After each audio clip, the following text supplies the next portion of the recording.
Mm-hmm.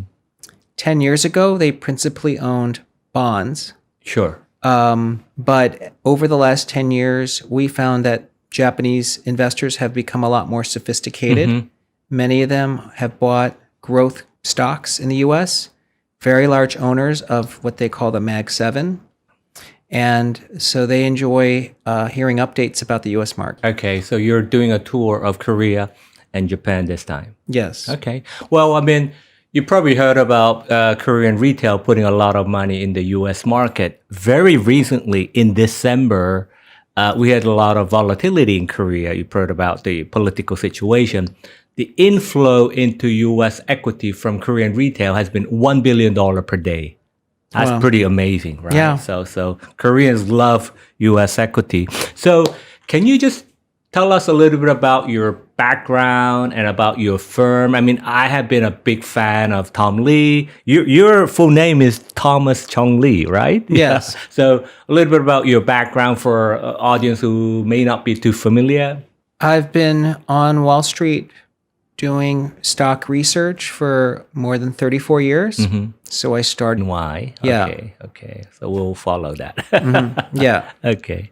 I mean, we're going to talk about the market, your prediction. I know you've been pretty spot on for 23, 24, very impressive. But we in Korea, we're just learning the U.S. equity. I mean, I used to work at JP Morgan like you did many years ago, but most of us were pretty, green in terms of investing in the U.S. But we want to know about your thought process and how do you generate ideas? Is there any wisdom that you could share with the Korean audience? I'd be glad to. Our process is fairly simple. Mm-hmm. Foremost, when we think about markets in any period of time, we take into account what we generally think is the economic outlook. Okay. And one thing I think people miss, and those who are bearish, is that companies have been far more resilient than people expected. Particularly in the U.S., I guess, right? Yeah, especially in the U.S. Yeah. Because in the last 4 years, we had a pandemic that shut down the economy. Then we had a big supply chain shock that created a big inflation wave. Mm-hmm. Then we had the Federal Reserve raise interest rates at the fastest pace in history. That's true. And then we had a very controversial useful. So I'm assuming Bank of America has good data. Uh-huh. But I don't think it's necessarily led to different conclusions than what we've seen from our own client surveys. You know, our universe of clients is large enough because we have 300 hedge funds and 10,000 family offices that's probably almost the same universe that would represent the market. Sure.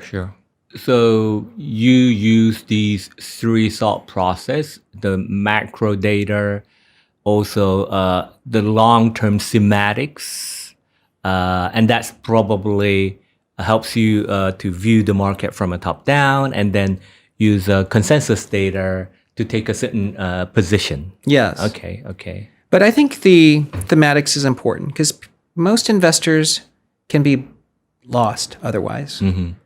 I can't tell you how many people said that they don't want to buy Tesla because it's expensive. You know, they Koreans, we own 2% of Tesla. You probably heard about that. Yes, yeah. And many people don't want to touch NVIDIA because it's expensive. But when they consider the transformation that's coming from AI, then these are quite attractive stocks. So it helps us anchor our 2023 was the market getting ahead of itself, and 2024 would be payback. Okay. But instead, we're doing even better this year.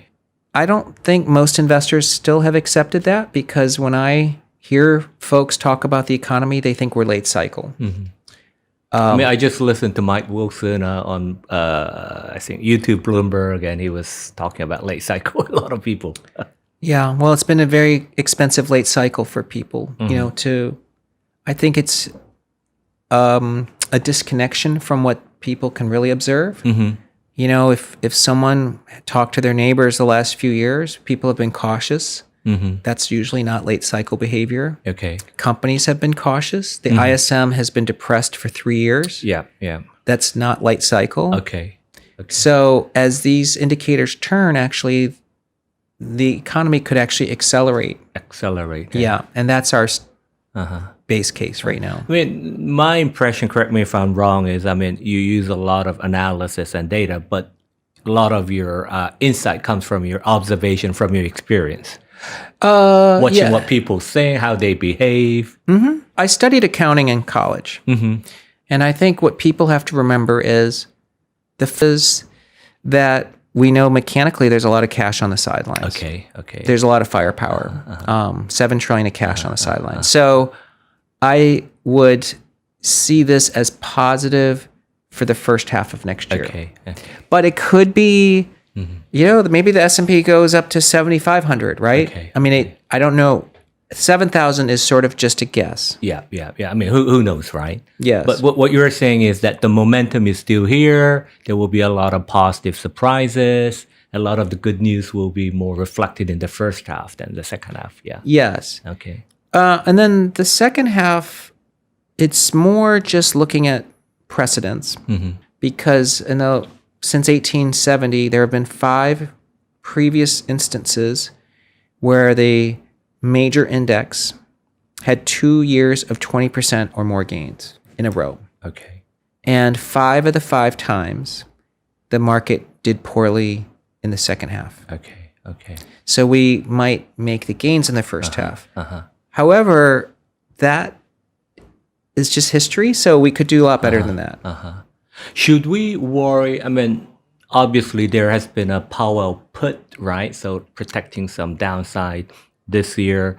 Next year, if Purchasers in manufacturing are saying, and that's been below 50 for 3 years.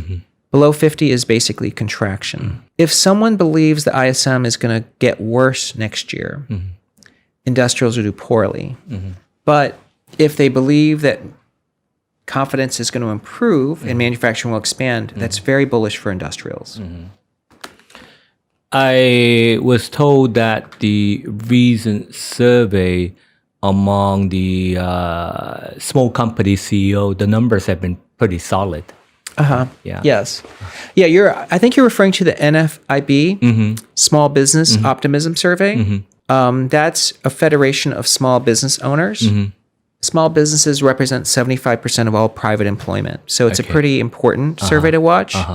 Most small businesses tend to vote Republican. Okay. So their optimism tends to go down markets because we recommended Bitcoin originally when it was around 1,000, and we recommended investors put 2%. And many people said they won't buy it until they understand it. And then we'd spend 2 years explaining to our clients why they should own some Bitcoin, and they still refuse to buy it. So I don't think if someone is not going to buy Bitcoin till they understand it, they may end up missing one of the biggest opportunities in their lifetime.